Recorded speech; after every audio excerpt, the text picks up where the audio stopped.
are you, Phoebe? I'm doing good. Good. I'm so glad. I have a little issue. I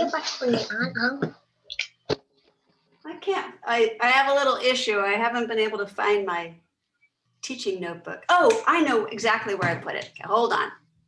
It's like one of my moods. Pom-pom excitement. I'm excited. That's awesome. Oh, hey, Miss Natalie. Yes, ma'am. For one of my lip trills, it only took me 2 times without even doing any of the exercises. What? Mm-hmm. Wait, what do you... Up and down. All the way up and all the way down? Like with the lip trill. Fire engine with the lip trill all the way up and all the way down. Yes! Woo, girl! And it was even a legato when I do the lip trill with the fire engine. Okay, here's what I would love for you to do. Would you please demonstrate each of those for me? Sure thing. It might take me a few times without doing it. So. That's fine. Go right ahead. Do what you need to do.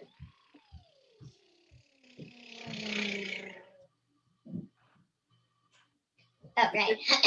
Let's try that again. Yes, Take it from the tap.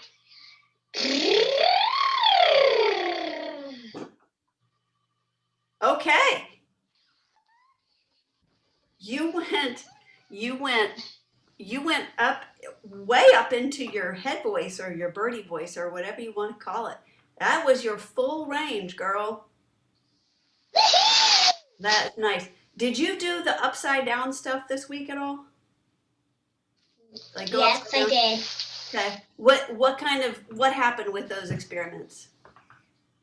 With that experiment, it's like when I bent down for halfway, it didn't, like, I got scratchy voice a little bit from that. Mm-hmm. And let's see. When I did it, it wasn't really legato. It was like gravelly. Are you talking about doing So legato does mean smooth and connected, but usually it's referring to notes that you're singing on words. Like, I am singing up, as opposed to I am singing up. So, just notes that you're connected. But when you're doing what we're doing with the fire engine, that's called sliding. So that's like beyond legato. It's like to where everything is being slid together. Does that make sense? It's a little bit of a difference there. Okay. But I love it that is improved. Yeah, there's so much that happened this week. That is really neat. Now, one thing I really would like to get done today, so that because we will have 3 weeks before I see you again, we'll have a 2-week studio closure for the holiday. And then, so when you total it all up, it's going to be 3 weeks until I see you again. So I want to give you something to work on toward your breathing exercises so you can be doing it over the holidays. Now, and it's not a hard thing, but I need to teach you a few things before. Is it like a fun exercise kind of? As a breathing? Some people think it's really relaxing. In fact, I think it's very relaxing. Yeah, I bet you could do it before bedtime. You could. Some people do it right when they wake up in the morning or right before bed. Other people just do it whenever. So, okay, so let me see what I need to cover with you. Okay, so we have looked at Fred. No, we haven't. Well, we looked at him in the front and we looked at him in the back. Now it's time to see the disgusting part. Probably. Let's see. Literally inside of him. His soul. Did I not show you any of the inside of him? No, you didn't. Okay. You only showed the front. All right. And it's not really disgusting. But you did show me the diaphragms. Yes. Didn't I show you those pictures that were here's the rib cage and here's what's inside the rib cage? Not like literally inside, like what it's made out of, stuff like that, what it's used. All right. But I did see the outside of the rib and the sternum. The sternum. Sternum. I I like like sternum. saying sternum. It's like sternum plus turnip. I like it. So let's see. Did you see these pictures? I saw that one. Okay. That's what the sternum. Yep. And then I think we looked at this one. I think we did. Yeah, we did. And we saw this one, which showed the big, like, abdomen. Yeah. It looks like we're fat on the inside. Well, all that stuff doesn't make us fat. It's the fat around all this stuff that makes us fat. Yeah, it's weird when you once you see what it actually looks like. It looks gross. It's interesting, isn't it? And then this is a picture, like, so when you get older, I wouldn't do this soon, but when you get older, there are times when you might see films or whatever of operations that are happening.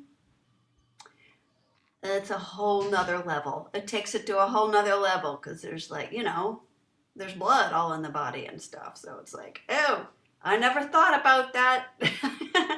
And all the layers of fat and stuff. So it's and muscles. So it's very interesting. You have to kind of be ready. And then once you're ready, you're like, okay, you know what? This is just our body.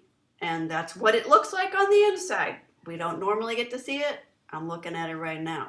So yeah, that's creepy. I will let you cover that ground with your mom. Yeah, I don't think that's gonna happen.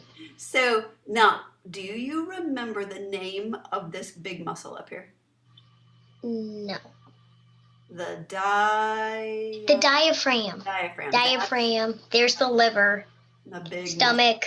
Yeah. Well, we're not really concerned very much with all this. We will later on. We're going to be concerned with the muscles that are down here on what's called the pelvic floor. Isn't that interesting? We have this is the pelvis bone area, and this is the floor of the pelvis area.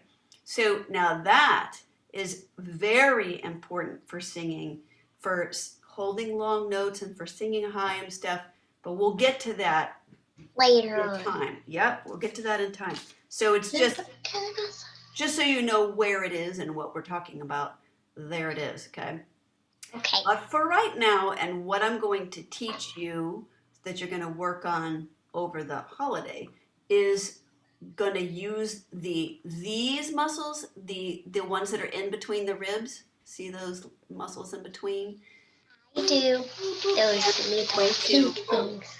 We're not going to make the diaphragm really do anything. It's just going to kind of get stretched and then go back. I mean, it's not going to have to like do any work.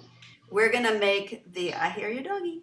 And then we're going to make let me see if I have that picture. This is our little itty bitty muscle. Our little itty bitty muscle. Nice. Let me see if I have one picture of the lats. You can see I have a lot of different pictures. Nope, I don't have it. You'll have to kind of remember back to Fred. I got to take a picture of I haven't seen this one, like that one, because there's like two different versions. We're going to get to this. What we're you know what? I'll just show you this because this will kind of it sidesteps a few things. But okay, let's talk then about how we breathe. All right, because this is important to the exercise you're going to do over the break. So the diaphragm is it's the main breathing muscle, right? It's the one that when the diaphragm. Okay, well let's back up. Let's talk about muscles for just a second. Yep. Muscles have two ways that they exist. Okay, one of them is let me stop sharing for just a second. So one of them is that they contract. That means that they go like this. They get smaller. They kind of, yes, they do like fat. The other is that they're relaxed. So they're in their kind of normal shape position. That is why, like, if I'm going to bend my arm, I'm going to contract this major muscle, which is the bicep, and then a couple of other muscles. And it's going to contract in order to bend and bring this up. Because, otherwise, all we have are a bunch of bones. You Yeah, got it a was bunch of bones. floppy. Yeah, you would. And you have something called ligaments and tendons that hold the bones together. It would be that. And the muscles help the bones to move. All right. So remember the scarecrow in the Wizard of Oz? Yes, I Okay. remember that. No bones, like and he kind of at It's first. like When he wiggle, first wiggle out. he's like flopping around, right? Wiggle, wiggle. Yes. So and then of course, it's an actor inside there, so he does have bones. But when we, in order to move any of our muscles, in order to move any of our bones, in order to raise my arm, raise this arm, these muscles all have to contract. They contract, which makes this shorter, and so this gets pulled up. When it relaxes, it goes back down. Okay? Now let's go back to our picture. Okay? So Yeah. when the muscle, let me go back to this one. Wow. Okay, this one is when the diaphragm is relaxed. This is its normal shape. It's upside down. You know what is the best picture that I have for how the diaphragm kind of is shaped and how it works is a toilet bowl plunger. Are you Yeah. familiar with toilet plungers? No. You'll have to ask your mom and dad to show you a toilet plunger. Okay, Nope. so they're Yes, too shaped, much. they're shaped like an upside down bowl, but they're all rubber.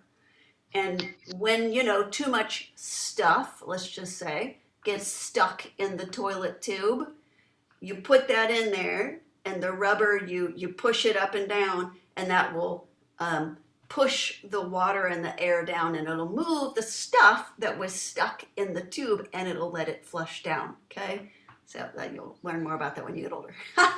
But that shape and the way it moves is really a lot like the diaphragm.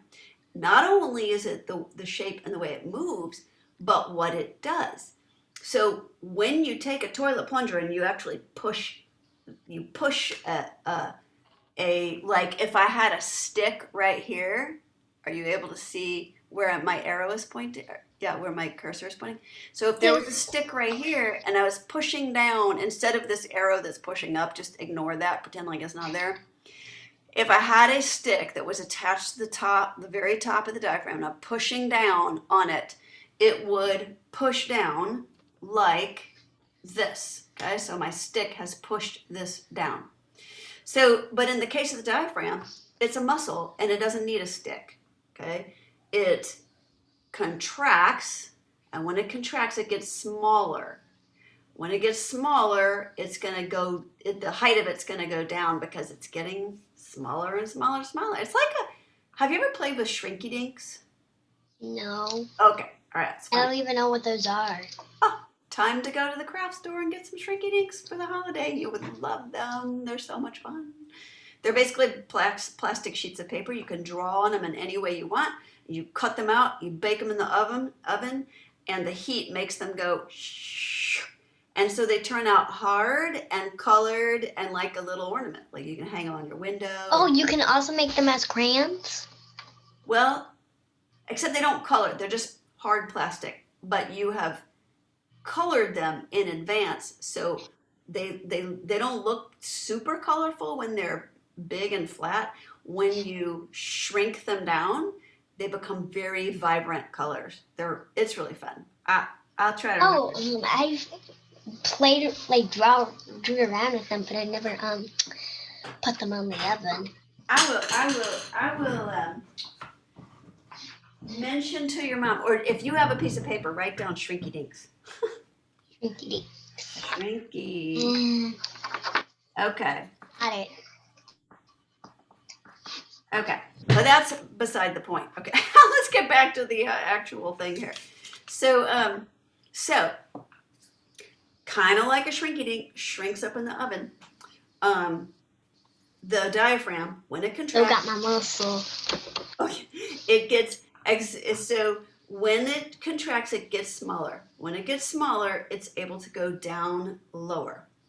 All right, we know that, let's go back to our picture here. We know that the Oh lungs, my lord. okay, we know that the lungs sit on top of the diaphragm. All right. So when the diaphragm, and here's my little pretend diaphragm with my hands, when the diaphragm contracts and goes lower, those lungs have more room to expand, right? When the lungs have more room to expand, it creates something inside your lungs called a vacuum. You know, like a vacuum cleaner sucks things up, Yes, okay? because So, I have a vacuum cleaner. yeah. So now the vacuum cleaner is constantly making a vacuum too, okay? That's how they suck things up. So but it's doing it electronically. It's electronically creating this vacuum and then it sucks up the stuff off the floor. The diaphragm goes down, the lungs get to expand, and it creates that vacuum inside, and that vacuum pulls air through your nose and your mouth into your lungs. And that is how, let's go It back. happens. That is how you inhale, okay? So when the diaphragm goes down, the lungs get to expand and the air gets pulled in. So, and that is the order that it happens. And here's the big thing I want you to know about this, Phoebe. That's the order it happens in. It doesn't, when you talk about how we inhale, you don't start with, well, first I breathe in, okay? You don't start with, well, first the air comes in. No, that's the last thing that happens on an inhale. The first thing that happens is the diaphragm contracts. Well, the brain tells the diaphragm to do it, but but physically the first thing that happens is the diaphragm contracts. When it contracts, it goes down. When it goes down, the lungs get bigger. When the lungs expand, it creates the vacuum inside the lungs. When the vacuum gets created inside the lungs, it pulls the air in. When the vacuum gets created inside the lungs, it pulls the air in through It's like your nose and mouth. gets in. Yes, So and that's all basically, happening. That's all happening. vacuum sucks up air. Yes, that's right. That's all happening because the diaphragm contracts and goes down. This is my diaphragm. Where's your diaphragm? Ta-da! Ta-da! I'm just Nice. getting creative. You're so funny how you make little visuals for everything. Now, the way the air goes back out is that the diaphragm, it starts from the diaphragm, and the diaphragm then it stops contracting and it relaxes and it goes back to its bowl shaped position or plunger or whatever you want to call it. And that smushes the lungs and presses the air out. All right? And that's, see what? They are smushed up lungs. You smushed up the lungs and it presses the air out, and that is your exhale. Okay? So it's kind of cool. It was very cool. It's very simple. It's very simple. So what we're gonna do is we're going to learn an exercise. We're gonna learn 3 exercises, okay? But all about breathing. and what we're gonna do is I'm gonna teach you the 3 of them, but you have to start with the first one to make sure that you understand what's going on and you recognize that that's the process for an inhale and an exhale, everything we just talked about today. And so exercise 1, that's what it's teaching you. Exercise 2, which we will only do after exercise 1, after I feel like you understand exercise 1 and you're doing it regularly. Okay, I know you're going to do it regularly. So really the thing that's going to happen is, does Phoebe understand what's happening? Okay, so that's what I'm going to be looking for, to see if you can even explain it back to me.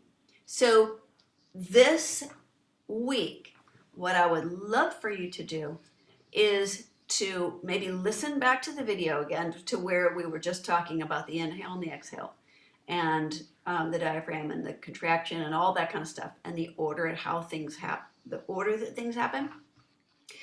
Try to, go back and just like try to get it there and then go teach your mom I'll about teach my mom.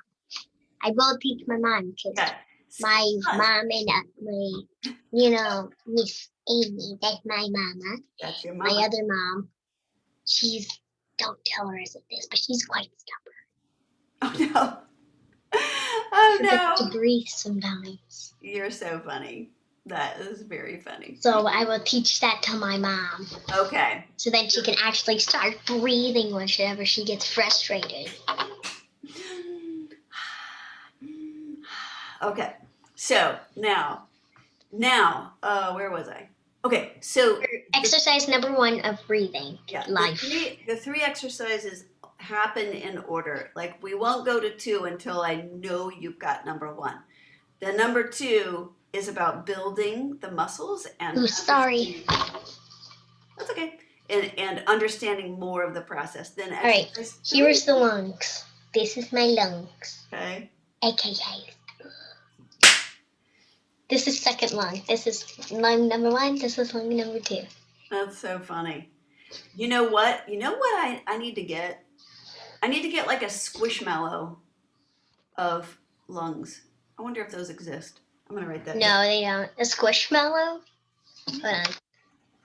How do you know nobody's made a squishmallow lung before? I've tried constantly for that to happen. Oh well, Hold on, but I can try. I'll try my best. Hang on. I think you're accidentally sharing your screen. All right, now. Can you stop? There. Okay, so now, because I need to teach you this exercise before we go. But so just so you know, we're gonna do them in order of 1, 2, 3. All right? All right. Now, let me teach you exercise 1. Now, it's simple. It's not complicated. Are you just breathing in and out? Kind of, yes. But I'm going to do it. I'll get up too.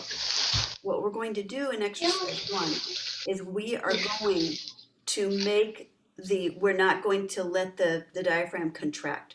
We're going to lower the diaphragm by lifting our rib cage. Okay? So and I'll show you what I mean by that. But you remember how the bottom of the diaphragm was attached to the rib cage at the bottom of it? And so when the rib cage moves, the diaphragm's going to move too. If the rib cage expands, the diaphragm's going to kind of go down like this.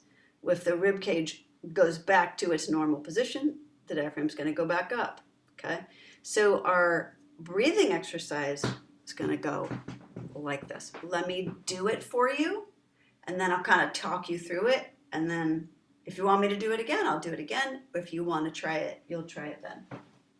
All right.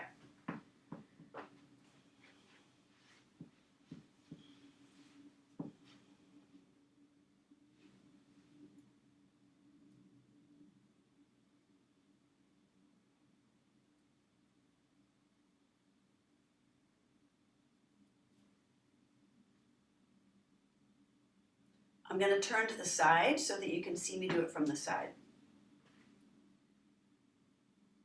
Notice that my mouth is open the whole time.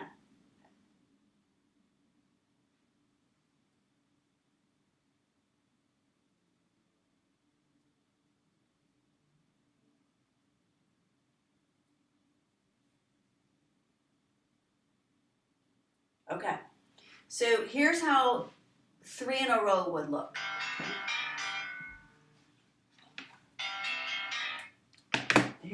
Here's 3 in a row.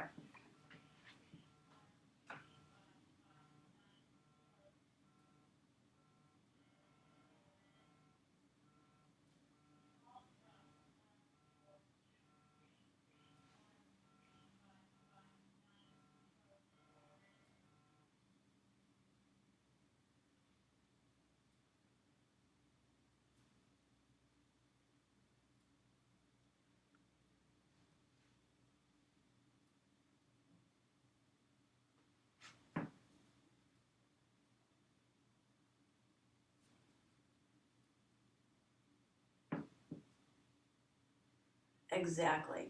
So it's kind of like you're diving into the pool. Boop. All right. So let me talk you through it a little bit. I'm standing. What you can't see is I'm standing with my feet just like normal, okay, width apart, right? Still wearing my yoga clothes. And my palms are facing outward, okay? And I'm standing up. I got good posture. I got my string pulled up here, okay? My posture's good. Palms face out. And then I raise my arms up to about shoulder level. Then I'm going to bring them forward to that diving position. So it's not here, it's not here, it's here, all right? And I do this because I find it easier to hold my hands together up there. Okay. Now, very important thing. My mouth is open the whole time from the very beginning all the way through to the end. Okay, that's super duper important. So let's go from the beginning one more time. Mouth is open. You got it. Okay. I love the pom-pom action. Okay. Arms go up, mouth is open, and bring them forward to diving. Then we're going to hold it for 6 slow seconds. 1001, 1002, 1003, 1004, 1005, 1006. And then you let it go. Okay? Now, that's the whole thing. So remember I said it's simple. It's not hard. This is not hard, and it can actually becoming like kind of really get quite relaxing. So a couple of things to remember. Mouth stays open the whole time, and not the 2 finger open, not this. Okay, not this kind of open. Just open enough that air can go in and out. Okay, and so air can flow in. So what's happening is you raise your arms. That's going to lift the rib cage outward like this. The rib cage is going to get lifted up by those muscles in your back and sides. When the rib cage gets lifted up, the diaphragm is going to get lowered down because it's going to be stretched and just lowered. Like if you took a bendable bowl and you pulled it at the sides, at the edges, the top would lower, okay? So that's what happens to the diaphragm.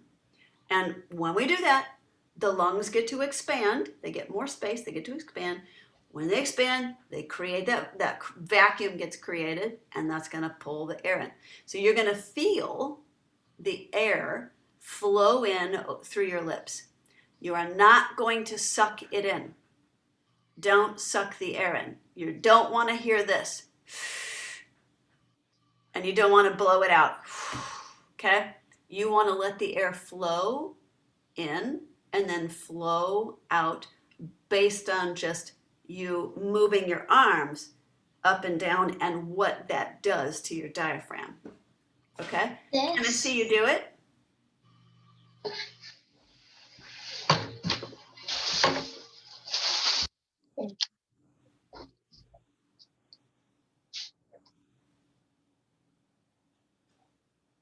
Good. And you don't have to go slow.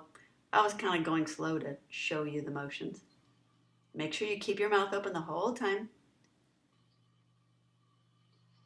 Good. And let them go down. Okay. Relax your shoulders.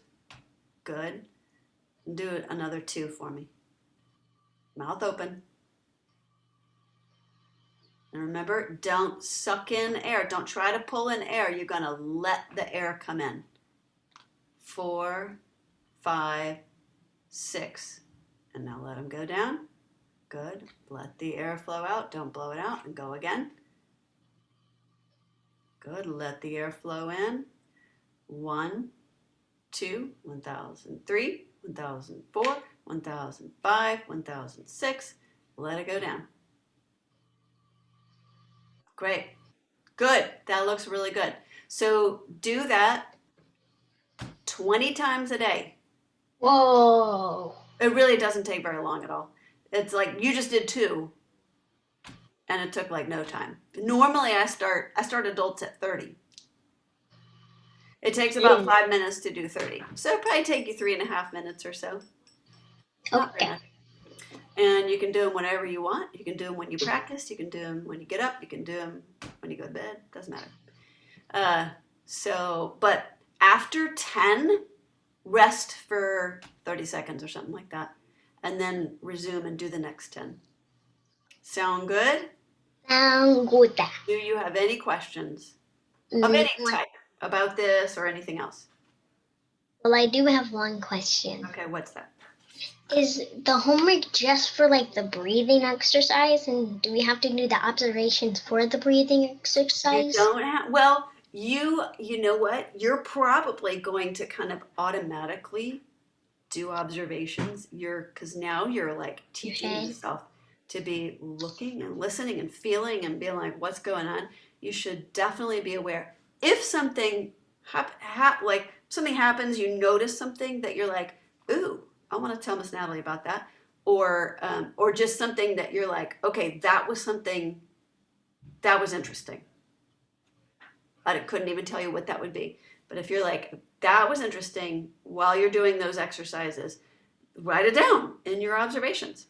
You're not limited to writing down observations to the fire engine exercise. You can write it down for anything because that's very useful to you as a singer over time. So, But still, is it still? Do I still have to do the observations? for your fire engines, yes, ma'am.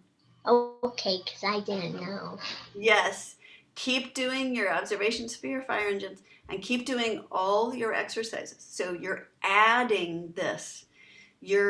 As you grow in your singing, your warm-ups and your exercises that will do different things for your voice, the numbers will grow. Now, that doesn't mean you're going to be at some point doing your voice exercise for 24 hours. Like, like wake up and do voice exercises for 17 hours, then go to bed, and then wake up and just like you reach a maximum. But but yeah, for now, you still have not a lot, so you just keep adding.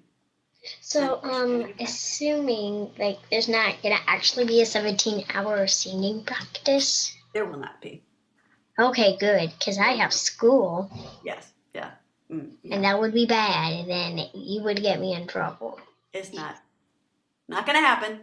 Unless if it's for adults. No, not even adults wouldn't do 17-hour singing. Not even like professional singers, they wouldn't do. The voice is not made, the body is not made for that. No, it's not. So it's like, okay, I'm done. Get out of my normal square. All right, my dear Phoebe, have a wonderful Christmas and a wonderful Happy New Year. Be blessed this holiday, and I will see you in the new year. Okay, bye-bye. Bye.